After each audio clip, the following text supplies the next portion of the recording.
ఈలి శ్రీనివాసరావు. శ్రీనివాసరావు గారు. హ్మ్. కూటమి ప్రభుత్వం వచ్చి 5 నెలలు అవుతుంది కదా! ఎలా ఉందంటారు ఇప్పటి వరకు? కూటమి ప్రభుత్వం 5 నెలల్లోనూ కూడా బ్రహ్మాండమైనటువంటి ప్రగతి సాధించింది. హ్మ్. మొట్టమొదటిగా ఏ అయితే హామీలు ఇచ్చారో, ఆ హామీలు అమలు దశగా ముందడుగు వేస్తుంది. దాంట్లో ప్రధానంగా పింఛన్లు 2000 నుంచి 4000కి, 6000కి పెంచడం. అలాగే ఈ ల్యాండ్ టైటిలింగ్ యాక్ట్ ఏదైతే ఉందో దాన్ని రద్దు చేయడం. అలాగే ఇప్పుడు ఉచిత గ్యాస్ సిలిండర్ పథకాన్ని కూడా దీపావళి సందర్భంగా అమలు చేయటం. అలాగే అనేక కార్యక్రమాలు, అలాగే రోడ్లు గుంతలు లేని రోడ్లుగా, గుంతలు పడిపోయిన రోడ్లన్నింటినీ కూడా చేయాలని చెప్పేసి దాని మీద శంకుస్థాపనలు చేసి పనులు మొదలుపెట్టడం. ఇలాగ అనేకమైనటువంటి ప్రణాళికలతోటి ముందుకెళ్తుంది. అలాగే అమరావతిని కుంటుపెట్టేసి 3 రాజధానులని తెర మీద తీసుకొచ్చి రాజధాని లేని రాష్ట్రంగా తయారు చేసినటువంటి జగన్ ప్రభుత్వంలో ఈవేళ కూటమి ప్రభుత్వం అమరావతిని అన్ని విధాలా కూడా అభివృద్ధి చేయడానికి ముందడుగు వేయటం. అలాగే కేంద్ర ప్రభుత్వం కూడా మోడీ గారి ఆధ్వర్యంలో 15,000 కోట్ల రూపాయలు అమరావతి అభివృద్ధికి కేటాయించటం. ఇవన్నీ కూడా చాలా ప్రగతి పదంలో ముందుకు తీసుకెళ్తున్నారు. రాబోయే 5 సంవత్సరాల కాలంలో ఈ ఆంధ్రప్రదేశ్ రాష్ట్రాన్ని స్వర్ణాంధ్రప్రదేశ్ రాష్ట్రంగా తీర్చిదిద్ది మంచి పురోగతిని సాధించాలనే ఉద్దేశంతో మోడీ గారు, పవన్ కళ్యాణ్ గారు, అలాగే చంద్రబాబు నాయుడు గారు, మొత్తం కూటమి ప్రభుత్వం అంతా కూడా ప్రత్యేకమైనటువంటి దృష్టి సాధించి పనిచేస్తున్న విషయాన్ని ప్రజలందరూ కూడా గమనిస్తున్నారు.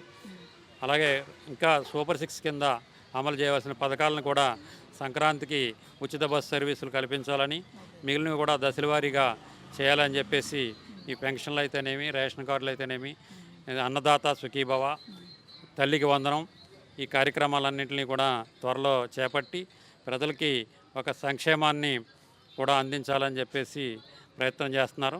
దీనికి ప్రజలు అందరూ కూడా సహకరిస్తున్నారు. ఆ విధంగా ఈ కూటమి ప్రభుత్వం ముందుకెళ్తుందని చెప్పేసి తెలియజేస్తున్నాను. అంటే కూటమిలో విభేదాలు వస్తున్నాయి. జనసేనకి, టీడీపీకి విభేదాలు వచ్చి విడిపోయే అవకాశం ఉంది. పవన్ కళ్యాణ్ గారు కూడా హోమ్ మినిస్టర్ మీద కామెంట్ చేస్తున్నారు కదా! దాని మీద మీరు ఏం చెప్తారంటారు? అవన్నీ కూడా ఇక్కడ కింద స్థాయిలో చిన్న చిన్న విషయాలు అవన్నీని ఇవాళ పవన్ కళ్యాణ్ గారు కూడా ఒక క్వాలిటీగా పనిచేయాలి అనేటువంటి ఉద్దేశంతో మినిస్ట్రీలో ఒక మంచి ప్రగతి తీసుకురావాలి అనే ఉద్దేశంతో మాట్లాడారు తప్ప వేరే ఉద్దేశం కాదు. అది సహజంగా జరిగితే ఏదైనా లోపాలుంటే సరి చేసుకోమని చెప్పేసి మనం అందరం కూడా చెప్పుకుంటాం. ఆ రకంగా అన్నీ తెలుసున్నప్పటికీ కూడా ఇవాళ మినిస్టర్గా ఉన్నటువంటి వారికి అన్నీ తెలుసున్నప్పటికీ కూడా మనం కూడా పలానా కార్యక్రమాలు చేయాలి అని చెప్పేసి వారి దృష్టికి తీసుకెళ్తూ ఉంటాం. ఆ రకంగా ఆయన మాట్లాడారు తప్ప వేరే ఉద్దేశాలు ఏమీ దానికి ఆపాదించాల్సిన అవసరం లేదు. అంటే జన సైనికులకి ఆధిక్యం తక్కువ ఉంది. టీడీపీ వాళ్ళే పై చేయి చేస్తున్నారని చెప్పేసి అంటున్నారు కదా! అదేమీ కాదండి. అది కొంతగా తెలుగుదేశం ప్రభుత్వంలో నాయకులకి, కార్యకర్తలకి కొంత 40 ఏళ్ళుగా రాజకీయంగా అనుభవం ఉంది. ఈ జనసేనలో కొత్తగా వచ్చారు. అంచేత వాళ్ళ అనుభవాల దృష్ట్యా కొంచెం యాక్టివ్గా ముందుకెళ్ళి ఈ పని చేయడాన్ని ఈ రకంగా చూస్తున్నారు తప్ప వేరే ఉద్దేశాలు ఏమీ లేవు. అందరం కలిసిమెలిసి పనిచేయాలనే ఉద్దేశం తప్ప వేరే ఉద్దేశాలు ఏమీ లేవు.